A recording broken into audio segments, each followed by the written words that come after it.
Truck પાછળ bike ઘૂસી જતા સર્જાયો અકસ્માત। આ અકસ્માતમાં એકનું મોત નીપજેલ, એક ઈજાગ્રસ્તને પ્રથમ તળાજા ત્યારબાદ ભાવનગર રિફર કરાયેલ। ડમ્પર ચાલક વાહન લઈને ફરાર થઈ ગયો હતો।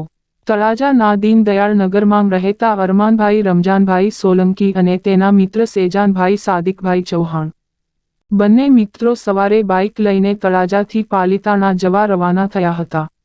ત્યારે કુંઢેલી ગામ નજીક ડમ્પર ટ્રક પાછળ બાઇક ઘૂસી જતા તળાજાના યુવાન અરમાનભાઈનું ઘટના સ્થળે જ કરુણ મોત નીપજેલ અને સાદિકભાઈને ઈજાઓ થતા તાત્કાલિક સારવાર અર્થ હોસ્પિટલ ખસેડાયેલ। ઘટના સ્થળે તળાજા પોલીસ દોડી જઈ તપાસ હાથ ધરેલ।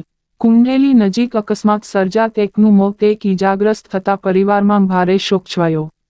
રિપોર્ટ કમલેશ ઢાપા, તળાજા।